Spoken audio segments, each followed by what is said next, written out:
Pas 11. Mas Arya masuk dengan muka memerah melihat Gandhi di sini. Dua lelaki itu berdiri berhadapan dengan pandangan yang sulit dijabarkan. Melihat ada ketegangan, dua pekerja raras berinisiatif menggendong Safa dan Sipa menyingkir. "Rupanya kamu masih saja ingin mendekati istriku, Gandhi," teriak Mas Arya dengan tangan mengepal.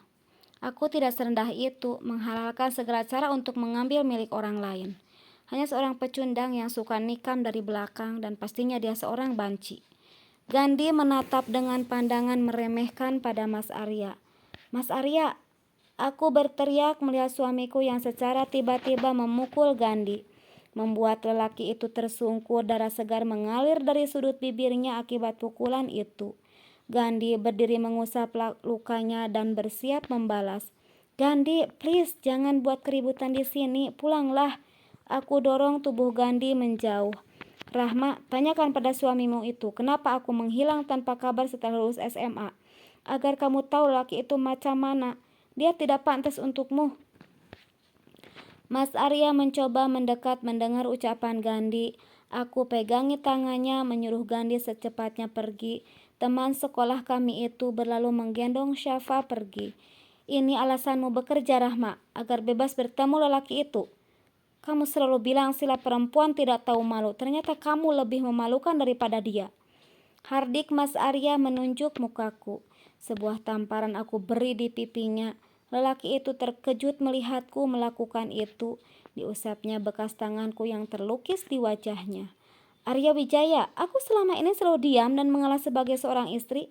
Bahkan saat kamu hadirkan perempuan lain, ku coba berdamai dengan keadaan. Namun, bukan berarti aku akan selamanya diam, apalagi saat dihina." Aku tinggalkan tempat ini mengajak Syifa pulang setelah sebelumnya berpesan pada pegawai raras untuk menjaga butik dengan baik. Aku lajukan mobil membelah jalanan, terngiang ucapan Gandhi apa yang sebenarnya terjadi. Kami bertiga dulu bersahabat akrab di sekolah. Gandhi yang selalu ada untukku dan Arya yang suka mengikuti kemanapun. Tidak pernah ada masalah sampai tiba-tiba lelaki itu menghilang tanpa kabar sesaat mengucapkan perasaannya. "Umi, kita pulang." Suara Siva menyadarkanku dari lamunan. "Iya sayang." Memutar balik kemudi menuju rumah, ternyata laki-laki itu sudah sampai lebih dulu. Tidak aku hiraukan dia yang berdiri di depan pintu menungguku. "Syifa," panggil ibu mertua pada cucunya. Putriku itu bergegas menghampiri beliau yang melambaikan tangan padanya. Mas Arya mengikutiku yang hanya diam berlalu menuju kamar kami. "Dik, maaf, tadi aku emosi. Kamu boleh memukulku sesukamu." Mas Arya bicara sambil memelukku yang berdiri membelakanginya. "Sebaiknya kita pisah, biarkan aku milih jalanku sendiri. Sudah tidak ada yang bisa dipertahankan dari rumah tangga ini. Pernikahan macam apa yang saling menyakiti?